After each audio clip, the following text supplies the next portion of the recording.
Thank you for coming out tonight. I want to tell you that.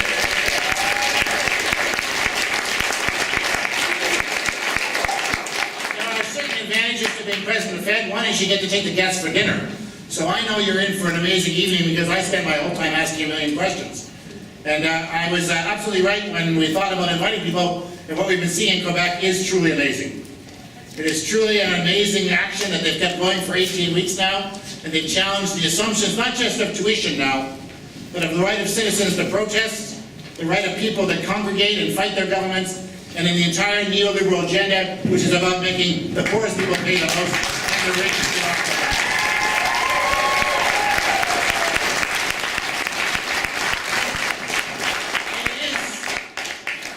Fight.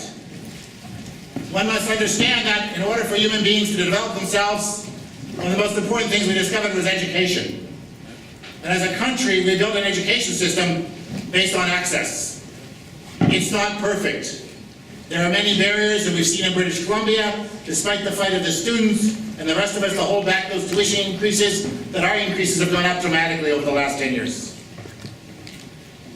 Nothing could be more fundamental than the right of human beings to get an education.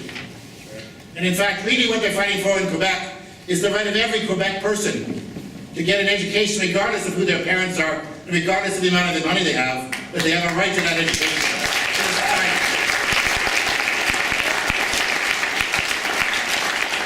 So what they're fighting for is a fundamental right that all of us share. And we hear the cuts to education, the tuition cuts, the tuition increases and the cuts to services were all part of a larger agenda, of course, that we're all fighting across the country and really around the world. The same Stephen Harper that cuts transfer payments, that brings in bills that, like the one that just passed, that cuts people's rights, that lays off 20,000 people. The same Stephen Harper says that the answer to our crisis in Canada is to build more prisons. And to build more prisons and put more people in prison, and that will make us all safer as a nation. The fact is, nothing could be farther from the truth. The fact is, building more post-secondary education, getting people more hope, more jobs, and more decent lives is what creates safe communities, not more jails.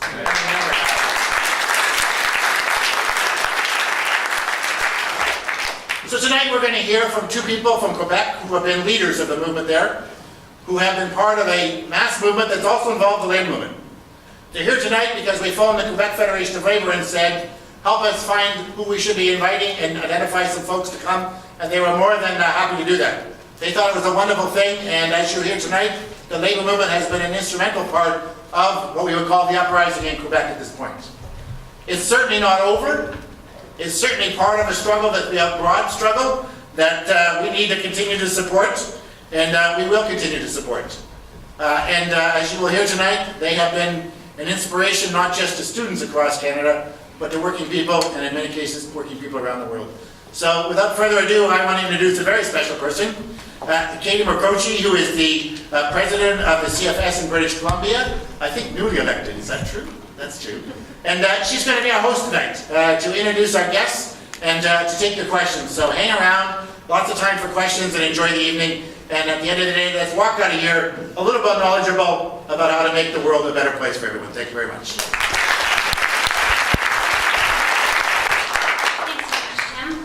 Before we get started, I wanted to take a moment and thank everyone in this room today for taking the time out of your evening and coming to an event like this. I think it speaks a lot to the passion that's echoing in Quebec, here in BC. And I also wanted to especially thank the guests that are here today, as well as the organizers that have organized the event tonight, and all the hard work that takes into setting up something like this. So as Jim said, my job tonight is to moderate the panel and sort of keep everything on track. And so the format for this evening will take a moment and hear from each of the three panelists here, whom I'll introduce shortly. And then I'll ask our panelists three questions that we've prepared to sort of get the ball rolling in terms of questions, and then we'll open the floor to everyone to ask the questions. So I expect there will be lots to talk about, and there's lots of different avenues these conversations can take, and I'm looking forward to a full open discussion. So with that said though, I would like to remind folks to keep preambles to a minimum and questions, so that in order to maximize questions. And just to warn you that I will cut the microphone off if you're business time. So on my left here is Cindy Oliver, President of the Federation of Post-Secondary Educators. As the union representing educators at a large majority of BC public post-secondary institutions, the FPSC plays a leading role in shaping education policy in the province. Cindy Oliver has been a friend of students and a friend of the Canadian Federation of Students, going back to her days as instructor of college at the Rockies. As president of FPSC, she and her organization have been champions of well-funded, accessible post-secondary education. Under Cindy's leadership, her members have consistently and enthusiastically backed students on our calls for grants and for lower tuition. And we are very grateful for your support. So welcome, Cindy.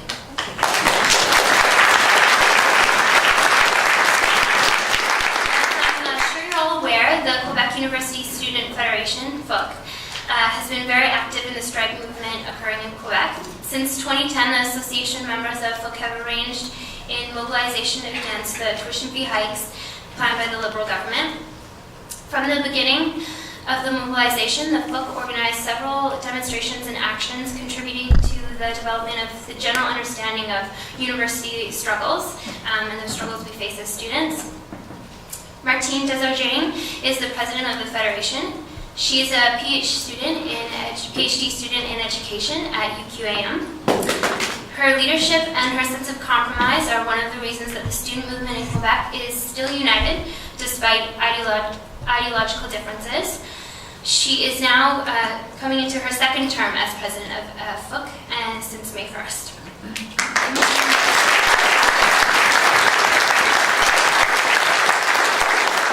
And Yanick is the vice president of FEUQ and a student in public relations at UQAM. He has been engaged in the student movement since he entered college and is also in his second term. So thank you, Martine and Yanick, for joining us today.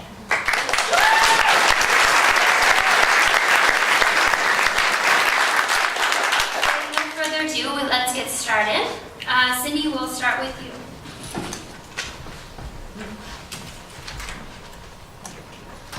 Thank you so much, Katie. Good evening, everyone. But before I get into my comments, I do want to thank the BC Federation of Labour and the Canadian Federation of Students for organizing this event. We need to understand what's going on in Quebec and to hear from the student leadership about how they see events unfolding over the near term. But it's much better to hear that information unfiltered by mainstream media that has some built-in biases against the student movement in general, and certainly against the voices of progressive alternatives in particular. I don't think it's any coincidence that the struggle of Quebec's post-secondary students for affordable tuition fees has captured the public's attention as much as it has. Obviously, the fact that the student movement in Quebec has been able to maintain momentum on the key issue of tuition fees for so long has something to do with that interest.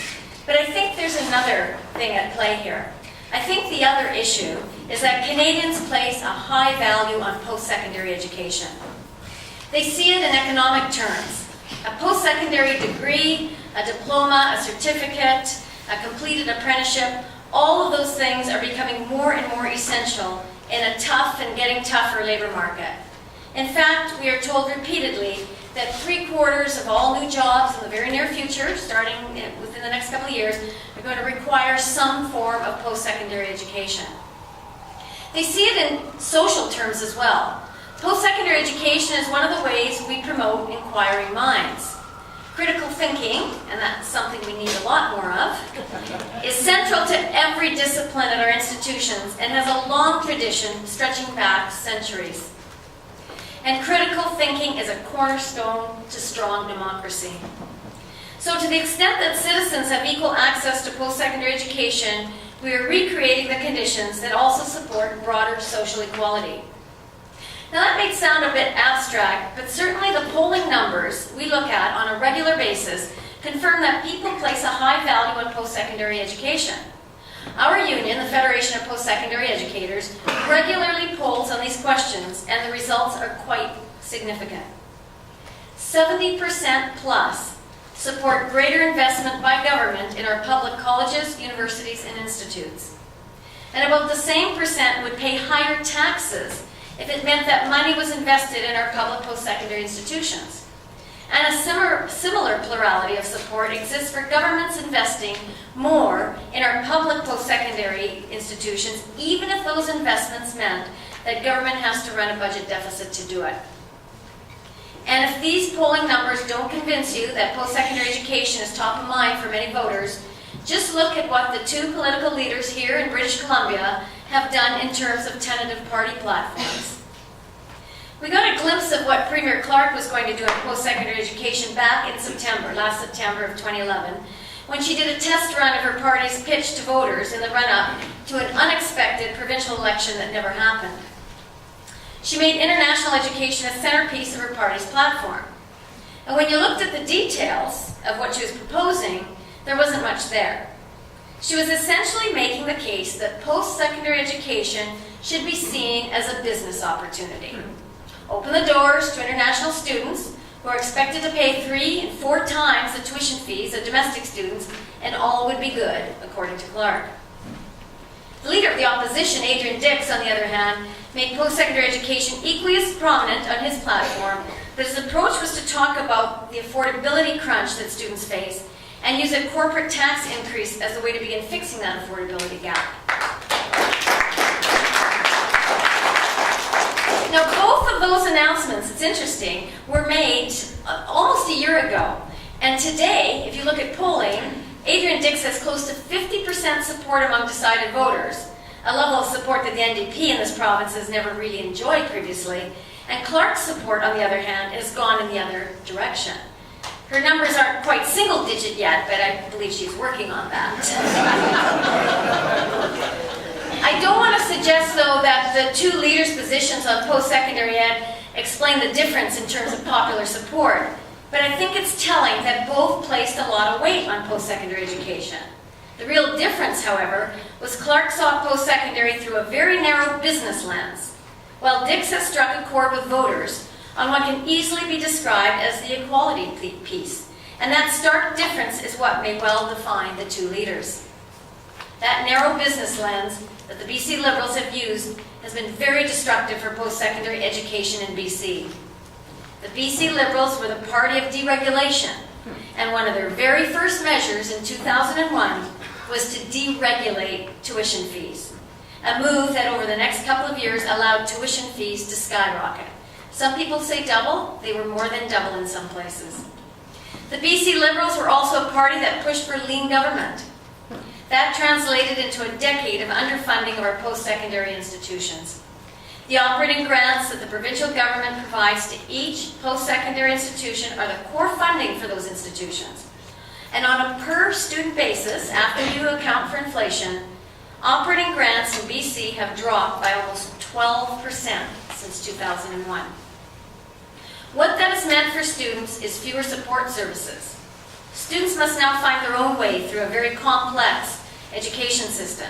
It's also meant fewer course and program options, especially for students in smaller rural colleges.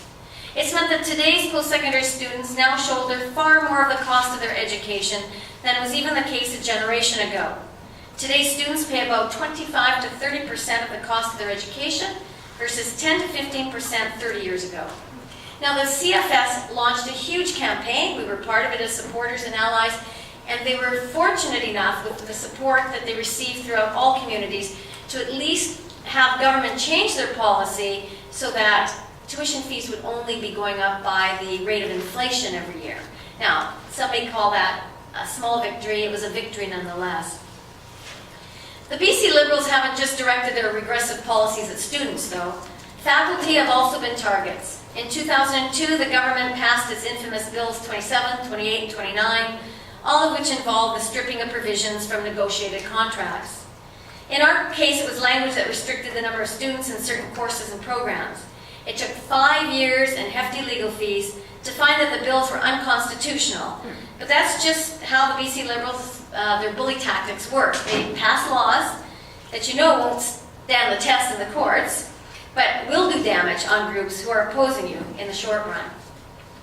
They did it more recently when they passed Bill 18, a law that effectively bars faculty from standing for the position of faculty elected representatives on the Board of Governors of their local institution if they happen to also be on the executive of their local union. You know, we met with the minister after she first tabled that bill and explained to her that what she was doing actually violated our freedom of association under the charter. But she had that look about her that said, "What's a charter? Is that like a cheap flight that goes out of Bellingham?" But that, of course, was her inside voice. On the outside, she simply recited what her briefing note said and looked for a way to end the meeting very quickly. But the only good news I can draw from all of what the BC Liberals have done over the last decade is that their best before date has long expired. They are heading for the exits, and knock on wood, no amount of attack ads seems to be changing the view of decided voters that we need a change in BC. So now the challenge is to imagine the change we want to see in our institutions. And in that regard, the experience in Quebec is one of those teachable moments for all of us. There is support for our institutions. There is support for greater and more affordable access by the public. What I'm hoping to learn from the other panelists tonight is how a coalition of faculty, students, and labor, community allies can begin to draft an agenda for our province that incorporates those demands for change into a timeline that works for everyone. We are long overdue in BC for policies and funding changes that make our post-secondary institutions more public and more open to the learning possibilities that we need in this province. Organizing within our ranks will play a critical role in getting us to an agenda that makes sense. And the students from Quebec have a lot to teach us in that regard. So I look forward to hearing about their experience and what we can learn from it. Thank you very much.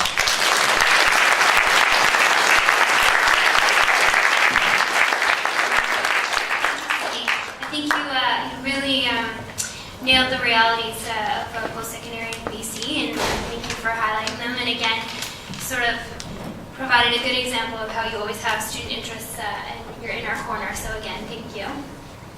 So I'll now pass it over to Martine and Yanick to share with us all stories from the front lines.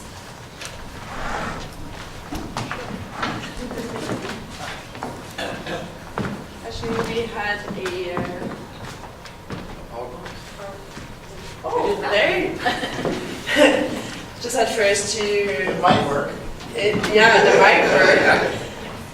Just thanks the BC Fédération of Labours and the CFS also from BC for having us. It's a pleasure to be here. And actually, we are representing one of the largest group that are just in the front line in Quebec, but there's a lot of different groups also that are not here tonight, which are the Fédération of CEGEP and also the Class A.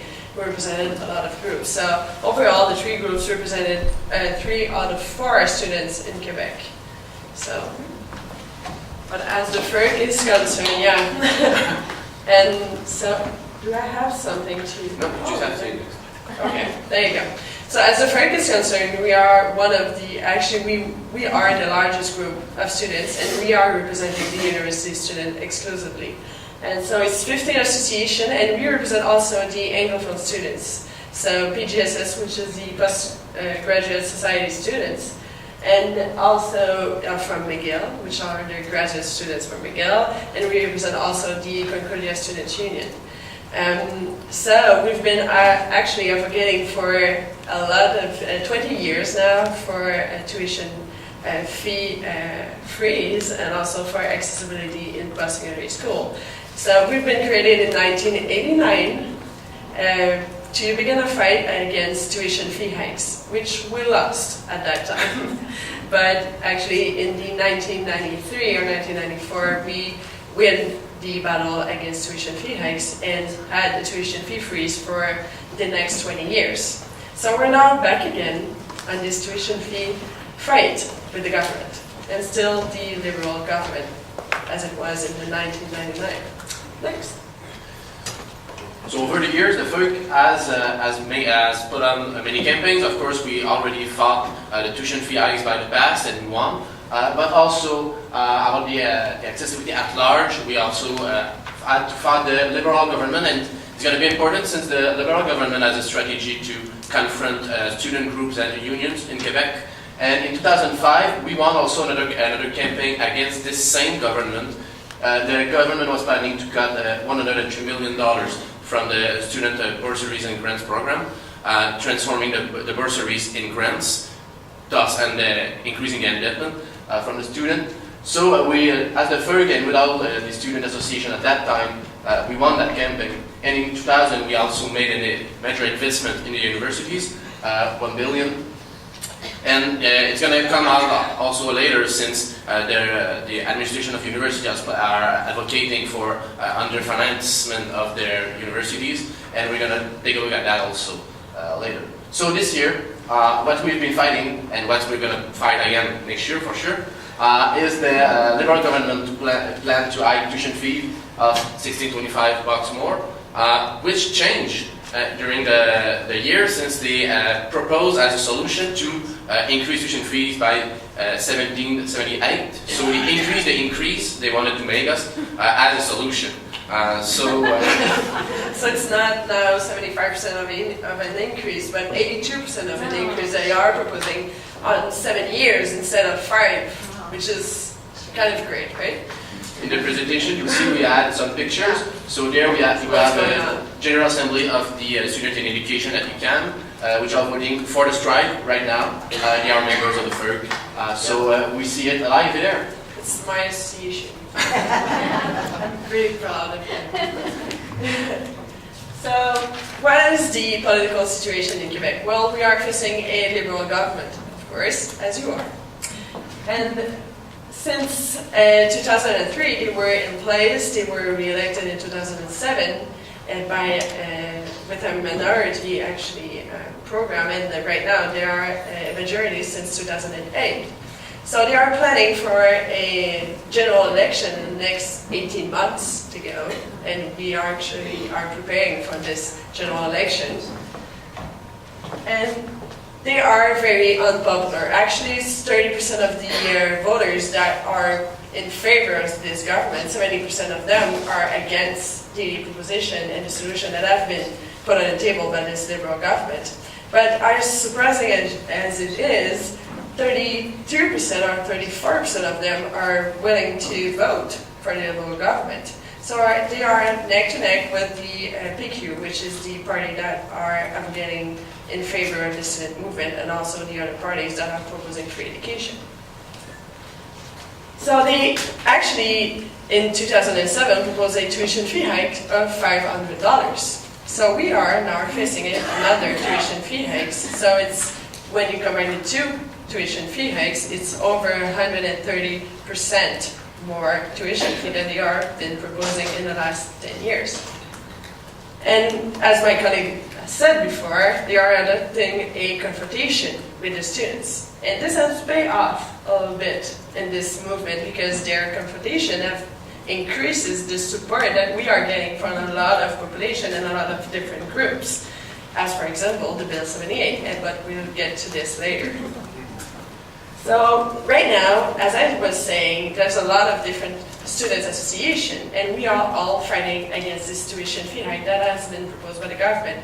But also, the workers' unions are behind us and are working with us. We are a member of the Alliance Sociale. We represent at least 1 million workers across the province. So they are fighting with us, and they are behind us, supporting and putting more resources in our fight. So this is me and the Ministry of Finance. Actually, we've been wanting to have a discussion with the Ministry of Finance about their budget. They didn't want to have us in a table negotiation with them, so a journalist took that picture and just proposed something like that. So, before going to what we are fighting, how we fought it, we're going to go with what we are fighting. It's a tuition fee hike. First of all, we already said it, there was a tuition fee hike of $500 from 2007 to 2012. And for it was in a larger, broader plan to invest in universities, in which, with that tuition fee hike, the students were providing 46% of the amount of money that would be put more in the universities. And there was no change to student financial aid. What in fact is that it was the major part of the investment was from the government, of course, but it's 15 to 17% of the financement of the university out from students' pocket. And with that plan, it was 46 that was going from the students' pocket. So they were drastically changing the paradigm about the financement of university. So in that avenue, they went to the next increase, which was at the beginning $16.25 more, then $17.78. And for that, it would cost to the students $48 to $75 more for a program of 3 years. Of course, it's an increase of 82%. And that doesn't include all the other fees that still go up, such as inscription, such as grade levy, and also doesn't include books, manuals, and all other fees. So the $18.75 there is only for the tuition fees, but global student bill is way higher than that. Next, please.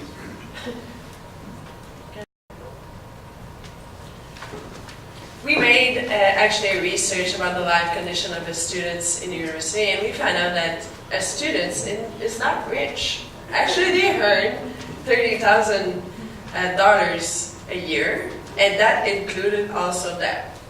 So, and we found out also that a student in Quebec, in the province of Quebec, goes degree in hand with a lot of debt. Actually, it's $40,000. So it put a lot of pressure in the next generation to come to contribute to the economy of the province. And this is only for actually the undergrad, because if you're a graduate student, well, your debt is a little bit more higher, of course, and you are also working a lot more hours outside school. And so we were actually very surprised to find out that a student that is doing a bachelor degree have to work 19 hours outside schoolwork to pay for the tuition fee. And this actually has a big impact of the motivation and also the way that the students are doing their degree, and they're also their note at the end of their bachelor. So we were actually very concerned about those numbers, and we tried several times to sit with the government, doing lobby with them, making sure that they understand that the students doesn't have $16.25 to put in their university. It's actually a lot of percentage of their revenue, their annual revenue. So we were actually advocating for the government to change their way, but again, they didn't. So it's been 3 years now since we are trying to speak with the government about this. And of course, the financial aid program. So the government is saying, well, if you don't have enough money, there's still the financial aid program that can help you going to the university and paying for your studies. But the financial aid program is saying that the internet is still a luxury good in 2012. Of course, you don't need the internet if you're university students. We all know that. So you have to pay for your internet. And the financial aid program is planning that for students in university, $7 per day to eat is enough. So even if you like craft dinner, you know that you need your milk, and you know that you don't have enough money to afford craft dinner for a day. So that's very funny.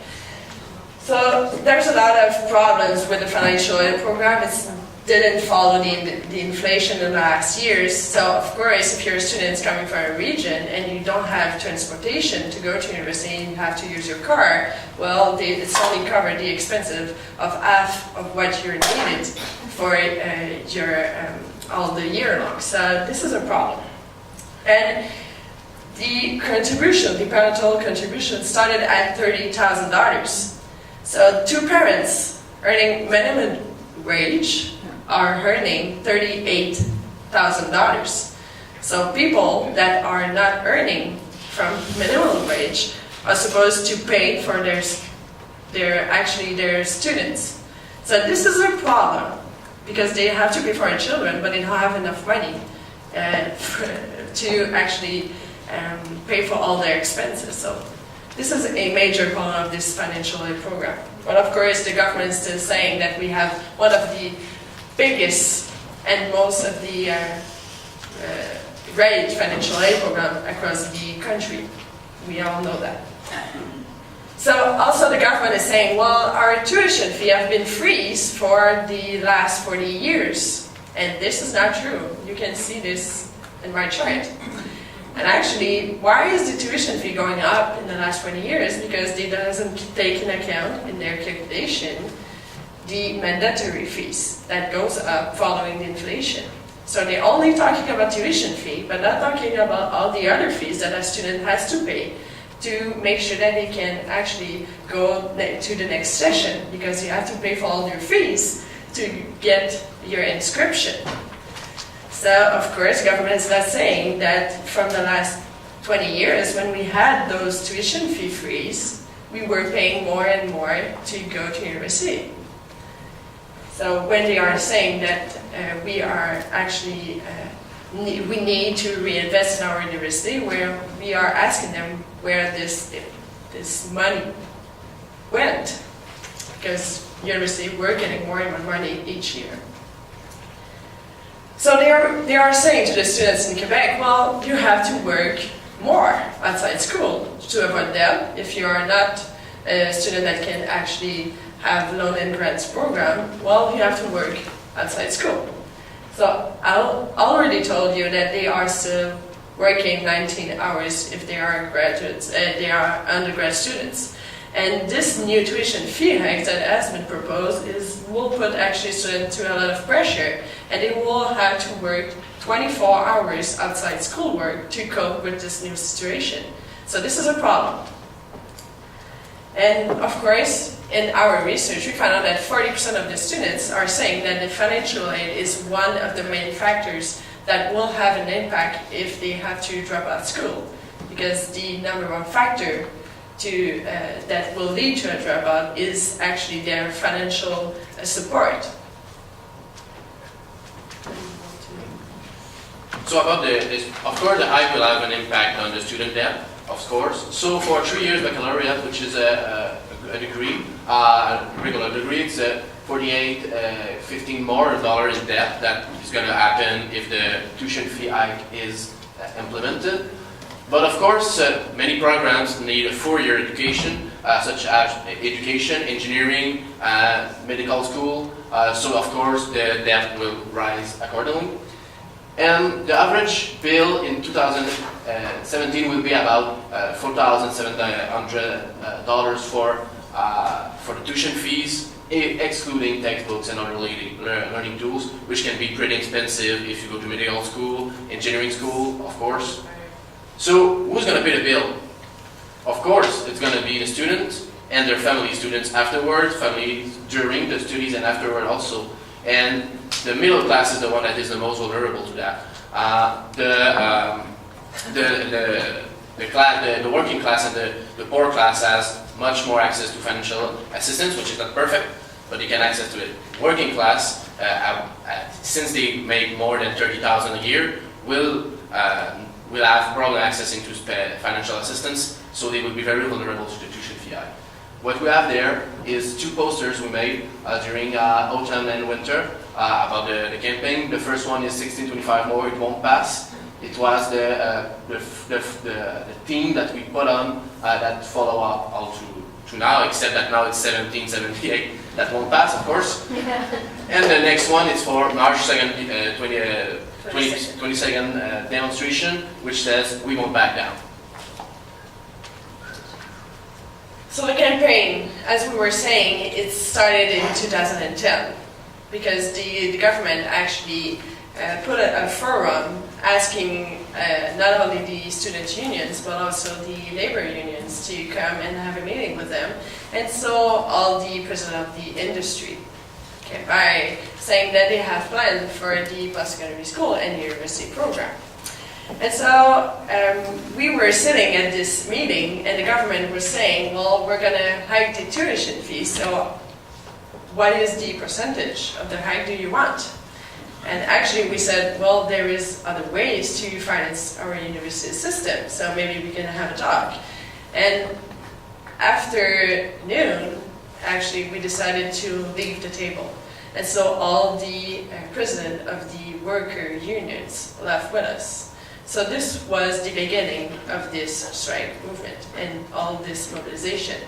Because the government, on the budget of 2011, well, I was sitting in this budget. I wasn't the president of the FEUQ at that time. I was sitting at the budget, and the attaché of the Minister of Education came by saying, well, it's not too much, isn't it? It's only $325 per year for the 5 years to come. And so we look at her and was saying, well, it's a lot. It's $16.25. We can count. And she said to me, and looked right into me, and said, well, we're not in 2005 anymore, so the student won't get mobilized. So we will go along with this tuition fee hikes that we are proposing. And she told me that actually, maybe she regretted that word, but at that time she was meaning every word that she used in that sentences. And so I was sitting there and saying, well, okay, game on. So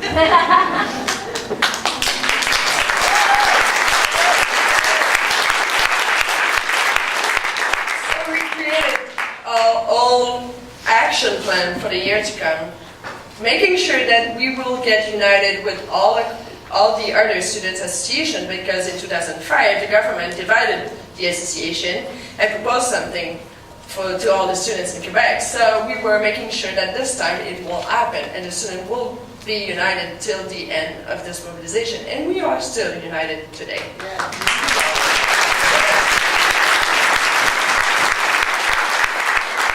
Of course, all the workers' union are still with us, making sure that we get enough resources, not only money, but also human resources, making sure that they go with their public relation out in the media saying and advocating for a tuition fee freeze or free education. Why not?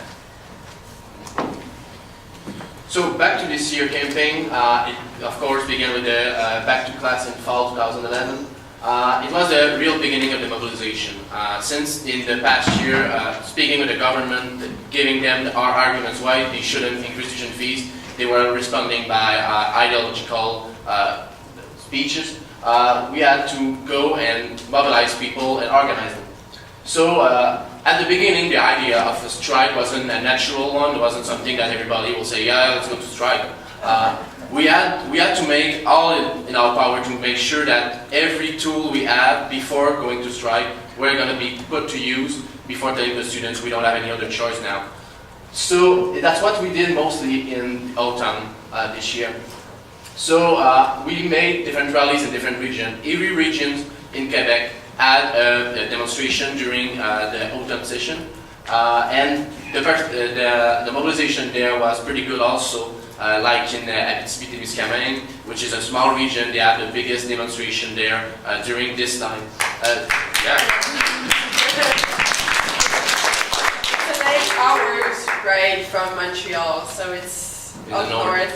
Yeah, and people, it's a small town, and there were over 200 people, and actually they are used to a demonstration that included, maximum 50 people. So it's been a lot of students that came out in the street that day, and actually it was the first day of strike of this old mobilization, which is the 12th of October. So it was very early. So all these rallies led to the November 10th demonstration. What we plan is to have a bigger demonstration than in 2005, which was the previous campaign, which was about 10,000 people. We plan to have like 15,000. And big surprise on that day, there was 30,000 students from all Quebec that joined in Montreal in a protest, and there was 205,000 students overall on strike for that day. There was the beginning of the strike, the one-day strike for that demonstration. What the government said after that, he said there was a demo. I didn't hear anything, but of course this was a big one. This was the second largest demonstration of the history of the movement, student movement, and they were advocating that there was nothing happening there. So, of course, we're going to break this story a few times later. Yeah. The red squares, which we all wear almost here, became the symbol. It was something that was used in 2005. It came back, and citizens and students started wearing it. And there was the beginning of the question about the management of universities and the presentation that we made in front of the Superior Education Council, which was thinking about how universities are managed. Because the government was planning, of course, another solution to solve this crisis, and still beginning to solve this crisis in December. And so this is actually the November 10th demonstration. So it was raining, as you can see, and all the association leaders were up front, so that's a great thing. In winter, this is where it all began and why we are still on strike right now. So in winter, in the beginning of the strike, every students have to go on in a general assembly, making sure that they were ready to go on strike. And so in the mid-February, at the February 13th exactly, student association were going on strike. So it was very early in the session, trust me. We were planning actually to go and to start the strike in the last week of February. So actually students decided otherwise, and it's right, because they have their choice and they did actually their own choices. But we were planning to have a big demonstration on the 22nd of March, so we were actually very worried about the fact that the people won't stay on strike that long and won't be able to attend the 22nd of March demonstration. So we worked very hard, because in every week people were going to vote again to reconduct the strike they voted for the last week. So it was a lot of work, and we needed at that time a lot of voluntary to participate in those General Assembly, because we are 8 people in our executive, so it's not enough to cover all the provinces, of course. And so we had one of the biggest demonstrations of the history of Quebec on the 22nd of March, and actually it was a peaceful and festive demonstration. No arrestation was made, so the government didn't have actually this tool to say that the student movement was actually violent and was not credible. And so the government said, well, 200,000 people in the street, that's great, but the student movement will collapse. So we are waiting. And they were waiting after Easter for the student movement to collapse. And so they waited and waited until they called us at the table of negotiation in the last week of April, because they thought the movement will gonna end soon. But actually it's been 18 weeks now and we're still on strike. Actually we are in lockout, because the government from the beginning said, well, the student movement doesn't have the right to go on strike. And we are boycotting actually our classes. And right now they passes a bill, which is the Bill 78, saying, well, the courses are suspended until the next session. And so we're now in lockout. So this is very strange, because at first we weren't supposed to be on strike. So we're now in lockout. So there have been a lot of course, demonstration every night since the 22nd of March. And actually, we've been working in winter for the pre-electoral ridings, making sure that the deputy that passes with a few voted at the last election won't be re-elected. And actually, we had some phone calls from those deputy and some attaché of those deputy saying, well, we have to stop doing this, because it was affecting actually their vote in those ridings. And well, we'll get there. So the picture you have here is the March 22nd demonstration. And if you look at the up of the picture, you'll see that the demonstration is coming from the left and you don't see where it ends. For my part, as an anecdote, I was in the front of the demonstration, and when I get to the arrival point, there was still people coming from the beginning of the demonstration. In fact, it was a large group of people on streets, and it never got really an end to this demonstration. There was, we say, 200,000 people, probably much more. Yeah. So in spring, after the big demo of March 22nd, there has been two other demonstrations of 200,000 citizens on April 22nd and of course on May 22nd also. And there was another one planned for June 22nd, which is Friday. We'll see how many people will show up. Between the big demo and now, there has been 4 rounds of negotiation that all ended with no result for the student. In fact, what we found out is that most of the time the government was calling students to a table only to use them as a public relation tool to make sure to attack their credibility. So the first time they ejected one of the student association, so by solidarity all the others also quit the table.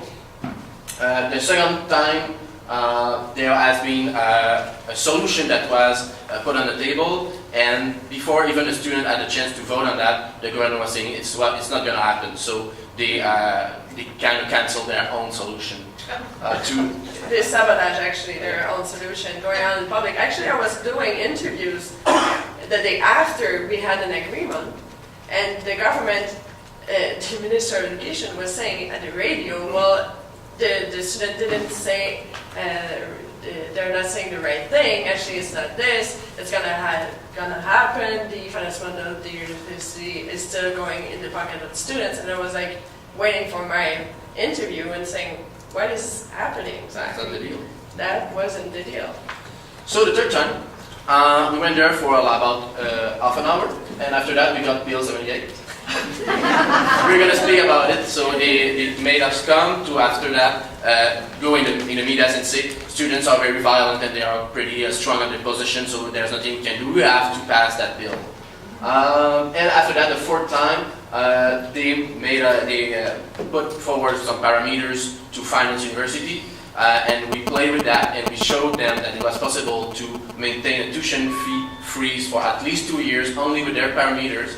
And when they found out that this was possible, they left the table. So the government, facing their own failing solution, chose to leave the table, and it has practically never happened in history that the government would leave the table of negotiation. But that happened.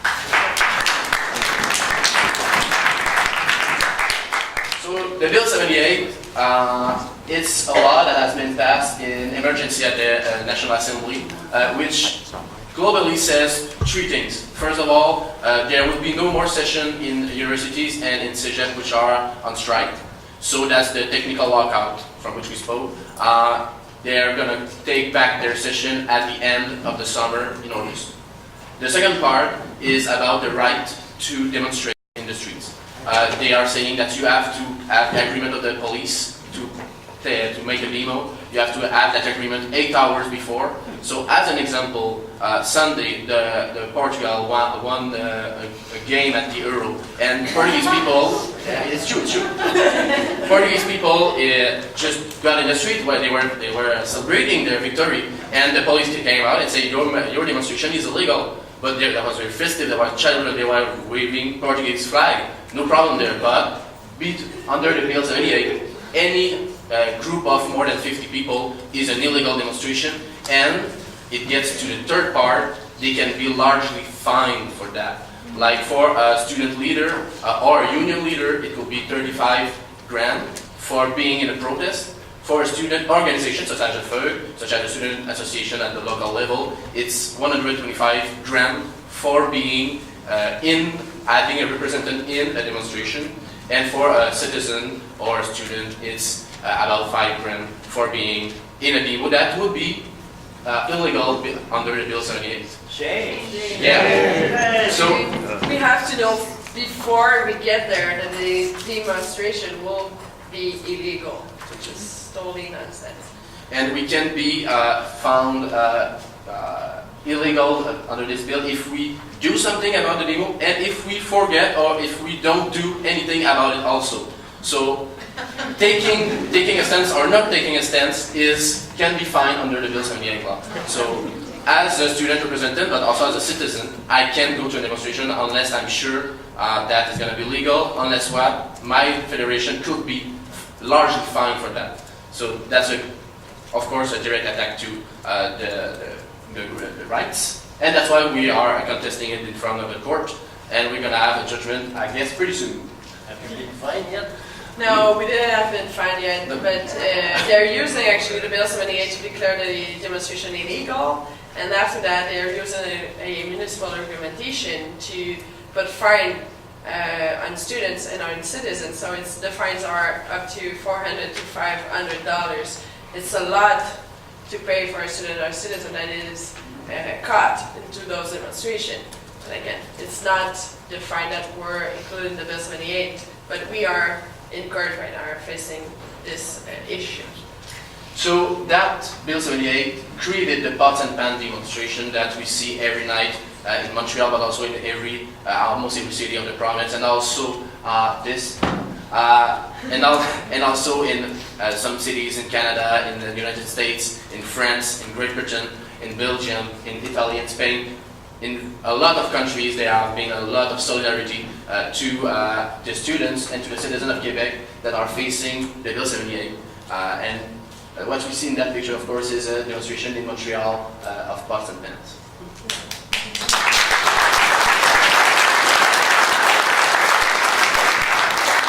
So maybe for that, and getting more support from other groups and citizens, we should thank our Liberal government, because it's because of the Bill 78 that we have that kind of support, and it's became international. So thank you.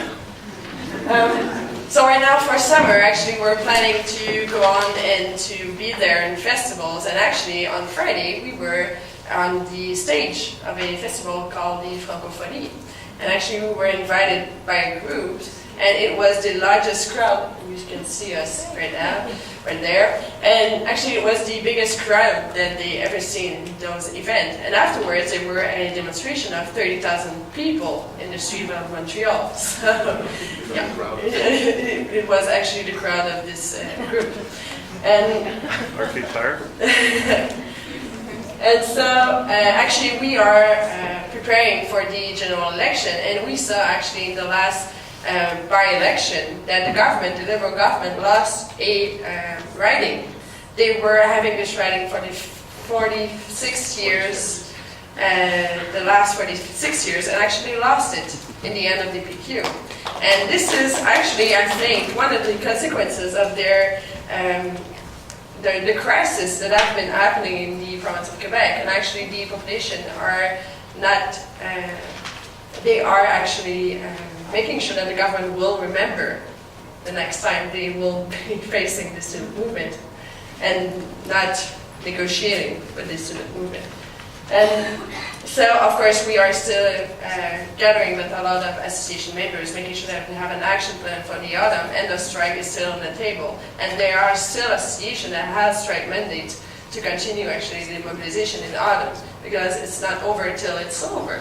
So we've been saying this a lot lately, and the students are still behind us, and a lot of groups, not only workers groups, but social groups, and are actually gathering together, making sure that we put more pressure on this government, who is actually going to a general election, as we said.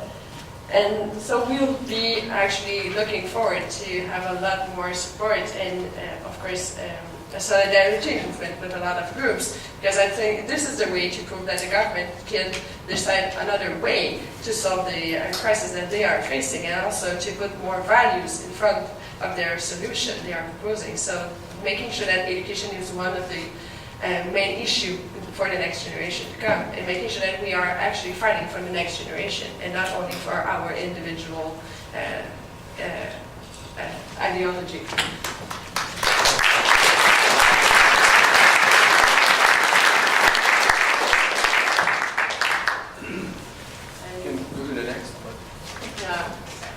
I do think it's the end. Well, that's it. But of course, we're still planning on a demonstration on the 22nd of June. I was saying March.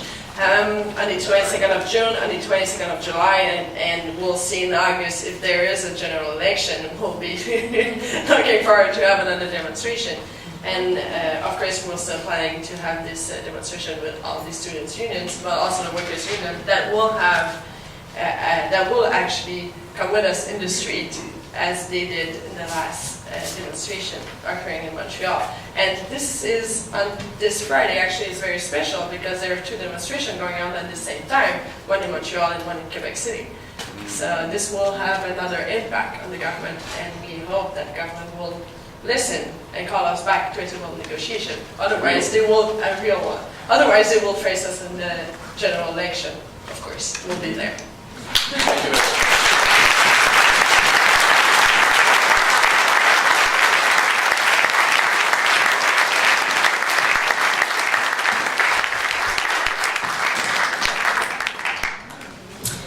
Thank you, Martine and Yanick. In BC, we've struggled under a burden of massive fee increases, and I know that my predecessors led the fight in the early 2000s, but definitely not to the scale in which you achieved here. So today we suffer the consequences of massive tuition hikes and the exorbitantly high tuition fees in British Columbia that we face. And it's clear that working class kids aren't as likely to get into college or university today as they were 10 years ago. Even still, there is upward pressure on tuition fees, and while some in Canada look to Quebec and say that tuition levels should catch up with ours, we know that if tuition fees in Quebec go up, they'll go up for us as well. By fighting for lower tuition fees in Quebec, you are helping us all benefit from accessible and affordable post-secondary education.